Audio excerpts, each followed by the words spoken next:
Before we get started, I would appreciate if you could subscribe to my YouTube channel. Thank you.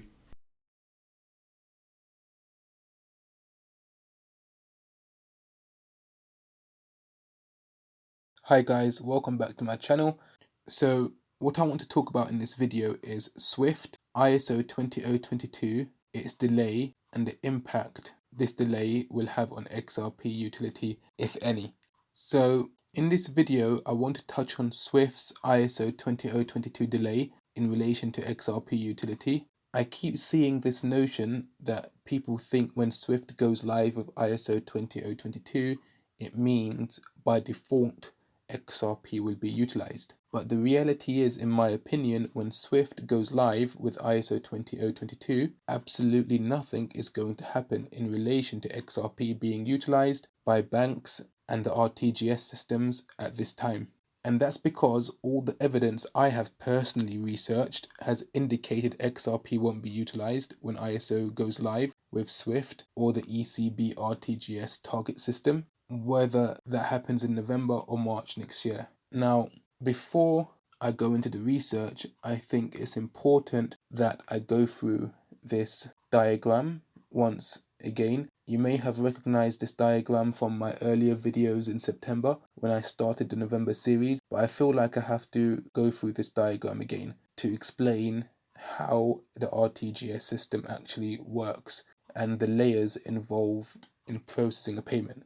So in the middle, just imagine it's the Central Bank of Europe, and the Central Bank of Europe is using the Target 2 RTGS system for settlement between banks. Now there's two layers involved in bank payments. The first layer is the messaging layer, and the second is the settlement layer. So what usually happens first is that the messaging layer sends a message across, and then on the settlement layer is where the payment actually occurs. Now, what I'm noticing is that people are conflating the two, the messaging layer and the settlement layer, with ISO 20022. So they're saying ISO 20022 is going live in the messaging layer, and that means they're conflating it now because ISO 20022, they are saying it means XRP. So because it goes live in the messaging layer, that means in the settlement layer that a DLT system must be used and XRP is going to be utilized. And that's wrong to conflate the two because the two are separate. And this is exactly what's going to happen.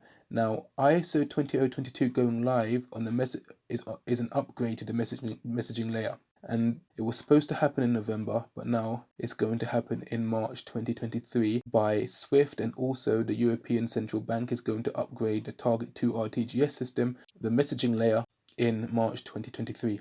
And what that basically is changing the old legacy MT messaging format to MX, which is the upgraded ISO 20022 messaging format version. And this is going to happen on the messaging layer.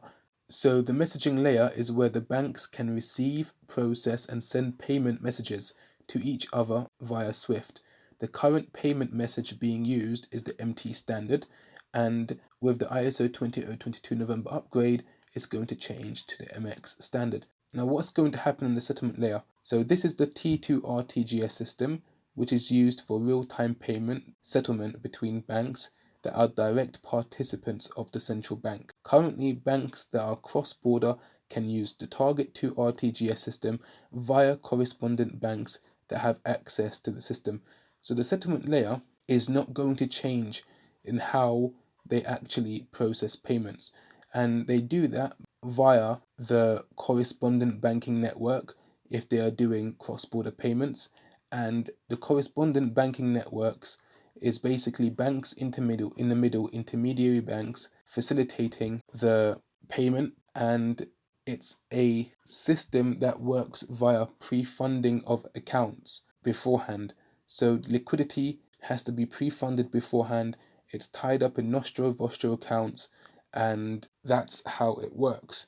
Now, the settlement layer, when ISO 20022 goes live, is not necessarily being upgraded. So the settlement layer is still going to be the same, where Target 2 RTGS payment systems are going to be using the correspondent banking network to facilitate payments, despite ISO 20022 going live in the messaging layer. So the only thing that's being upgraded is the messaging layer.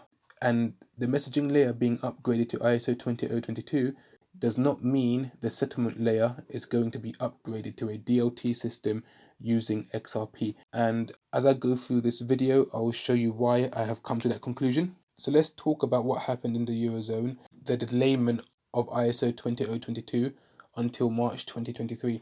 So initially the plan was in November 2022, a few things were supposed to happen. First, Swift was to go live with processing ISO 20022 messages and translating them for banks. Secondly, the Target 2 RTGS system was being upgraded to a new RTGS system by being merged with the Target 2 Securities Settlement Platform, T2S, and this merge, this consolidation of the RTGS system with the Target 2 Security Settlement Platform was to be called Target, known as T2, and that was supposed to happen in November as well. And thirdly, T2 was to also go live with ISO 20022 messaging standard. So these three things were supposed to happen in November. But what happened instead is that there's been a delay. So due to the European Central Bank, the ECB RTGS delay to March 2023, this led to Swift also delaying ISO 20022 messages processing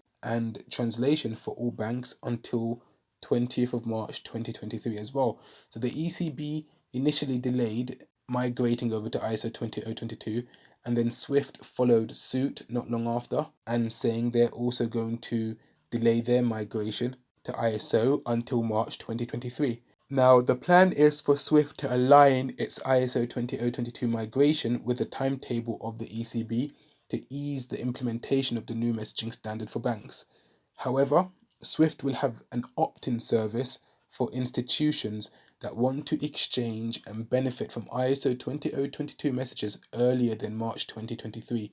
This opt-in ISO 20022 messaging exchange service has been live since August 2022 for banks to use. So let's talk about this opt-in ISO 20022 exchange service that Swift is providing. Let's talk about what is it exactly. So since August 2022, banks that are using ISO 20022 can opt in to use Swift's ISO 20022 message processing and InFlow translation service. Because ISO 20022 is not live yet by Swift to be used by all banks by default, the banks that have already upgraded to ISO 20022 can still opt in to have Swift exchange that message for them during this time. The ISO 20022 exchange service is basically Swift translating the MX ISO 20022 message from MX to MT so that the payment message can be sent from an ISO 20022 bank to a bank that is still on the old legacy messaging standard, MT. Now, there seems to be confusion as to what the Swift InFlow translation service actually is, and I want to talk about that confusion and try to clarify it. So there is a misconception where some people think the Swift InFlow translation of messages from ISO 20022 MX to MT, that it means moving the message from a DLT system to a legacy system. They confuse the ISO 20022 message to mean a DLT system is used like XRPL, and MT messages to mean the legacy system is used, in other words, a non-DLT system. So they're conflating the messages with DLT systems and non-DLT systems. So they think ISO 20022 means a DLT system is going to be used, and they think an MT message means that a non-DLT system is going to be used because it's a legacy system. And it is this confusion that is making people believe that when Swift talks about going live with ISO 20022 and having a coexistence phase up until 2025, where ISO 20022 messages are translated to MT, that it basically means XRP will be used to settle between DLT and non-DLT systems. But this understanding could not be further from the truth, because the InFlow translation system Swift is providing has nothing to do with communication between DLT and non-DLT systems, with XRP being used for settlement or liquidity. In fact, it has nothing to do with how banks settle payments, but is strictly related to the messaging layer in how banks communicate payment instructions. Remember the diagram I showed you in the beginning of the video. ISO 20022 has nothing to do with how payments are settled. Rather, it is solely based on the messaging layer.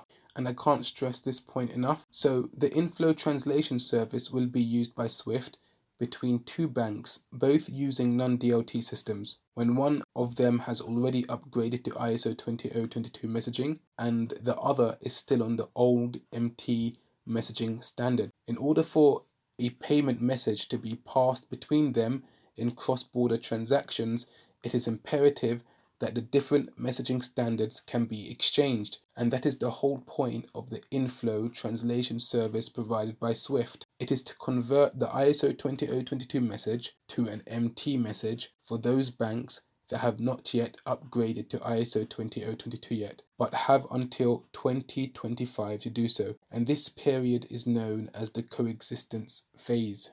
So the diagram I'm about to show you is from the BNY document called ISO 20022, a deep dive on the Swift Transaction Management Platform, Part 2. So if you go to that document, you would see a section where it talks about InFlow translation. And this InFlow translation service is basically what banks can opt in to use from August up until March 2023, where they can translate and have their ISO 20022 message processed to an MT message. And that's the Optin ISO 20022 exchange service that Swift is providing. So let's look at how this InFlow translation service actually works, and it explains it in this BNY document. And let's read it and go through it and see whether they are actually talking about the messaging layer, or are they talking about a DLT system being used in the settlement layer. So the InFlow translation is one of the key components of the evolved Swift platform. It is a generic translation service built into the messaging channel and will provide interoperability between ISO 20022 users and MT users. Now, the confusion, as I said, is people read ISO 20022 users and they are saying that ISO 20022 users means DLT XRP users, and MT users are basically the legacy old system not using DLT, but that's not the case at all. Both users, whether they are ISO 20022 or MT, are both using non-DLT systems, because banks are not using DLT for settlement with their RTGS systems. They are using correspondent banks. So if both of them are using non-DLT systems, then ISO 20022 and MT has nothing to do with their settlement layer. It's solely based on the messaging layer. And as you can see here, it is a generic translation service built into the messaging channel. It has nothing to do with the settlement channel. It's solely based on messaging, okay? And it will provide interoperability between ISO 20022, so the banks that have upgraded their messaging standard to this latest upgraded version, and MT. And these are the banks that have not yet upgraded to ISO 20022. They are still on the old standard and they have up until 2025 to do so. And there's going to be an InFlow translation service till 2025 for these banks to make the two messaging standards interoperable. So the ISO 20022 user on the left creates a PAX.008 message, and sends it through the Fin Plus channel. So this message is sent through the Fin Plus channel, which is a service provided by Swift. Once the message arrives centrally at Swift, it is validated according to the validation rules for PAX.008. So the message is validated according to the validation rules, and then it also with those formulated by the CBPR+. So it's validated as well by the rules formulated by the CBPR+, which stands for Cross-Border Payments Reporting Plus Working Group. So this ensures that the ISO 20022 message is configured and populated suitably for the cross-border use. So they validate the message, make sure that it's configured correctly and that it's suitable for cross-border use. And then what do they do next? After the message, the ISO 20022 message is being validated on Swift, since the receiving bank is an MT user. In other words, the receiving bank is on the old messaging standard. They are not on the ISO 20022 standard. Okay, so once the validation is complete, so once this ISO 20022 message is being validated and is complete, The message will then be translated into the MT equivalent, so it then goes through the translation process here. And then the ISO 20022 message is translated into the MT equivalent format, which in this case is the MT103 message. And in this case is the MT103 message. So the original and translated messages are then packaged together into a single multi-format MX envelope. So what they do is they package the original ISO 20022 message, and they also packet the MT equivalent translated version of that message as well, and they package it into a single multi-format MX envelope message, and which is delivered to the MT user. So that message is delivered to the MT user via the Fin Plus channel. The MT user's interface provider,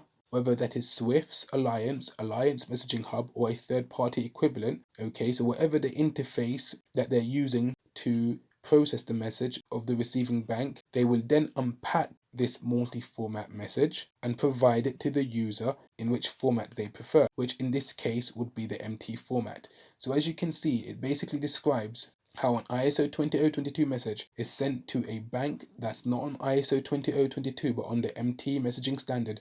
It goes through Swift, it gets validated by Swift, it gets translated by Swift, and they package the two messages together, the ISO 20022 and the MT message, and that's a multi-format MX envelope. It gets sent to the receiving bank unpackages the message using their interface provider, and then the interface provider provides the bank with the message format that the bank is using or the bank prefers, and in this case it's the MT format. And remember, in the message that they package, they have the ISO 20022 and they have the translated version, the MT translated version for it as well. And so the bank is on the MT standard, so it uses the MT translation, and this is how it works. And that's the concept of an InFlow translation. They described it here, 1, 2, 3, 4. Where in this description do you see anything related to DLT, anything related to XRP, anything related to on-demand liquidity? Nothing, because the whole thing is about messages, the messaging layer of the bank. It has nothing to do with the settlement layer. Now, the purpose of this translation is to ensure that banks that are not yet ready to process ISO 20022 not only continue to receive the full data set, but also in a format that is compatible with their back office processing. And that's why they have a translation service, because some banks are going to be on the old MT legacy standard and they're not going to be able to process ISO 20022 in their back office. So the translation service is going to translate that ISO 20022 message into a format that the MT bank is still going to be able to recognize. So from November 2022, this service is going to be enabled for all users on an opt-out basis, with the default configuration of the interface software set to process and group the message as if it were an MT upon installation. So this was supposed to happen in November 2022, but basically it's going to happen in March 2023. So in March 2023, by default, this is going to be the case for all banks that are on MT. And once the sending bank is sending an ISO 20022 message, by default it's going to be translated for banks that are on MT. And the only way to get out of it is you're going to have to opt out, because that's going to be how it's done by default. And that's going to be the default configuration starting from March 2023. However, between August 2022 and March 2023, banks can opt in to use this InFlow translation service. And that's what the Optin service, where ISO 20022 messages are going to be exchanged, is all about. So let's continue. I hope this diagram and how I've explained it makes sense, and feel free to go to the BNY document and read it yourself. So the coexistence phase, as you can see, has nothing to do with DLT systems at all, or XRP. It is simply the coexistence of two different messaging standards, ISO 20022 and the old messaging MT standard. Both standards will coexist up until 2025, which is when all banks are supposed to be on the ISO 20022 messaging standard after that. And during the coexistent phase, there needs to be a solution to make the two messaging standard between the banks able to be processed, and that solution is Swift's InFlow translation service. And this is made crystal clear in literally all the diagrams depicting it. Don't forget to like, subscribe and hit the bell notification icon so as to not miss my next video.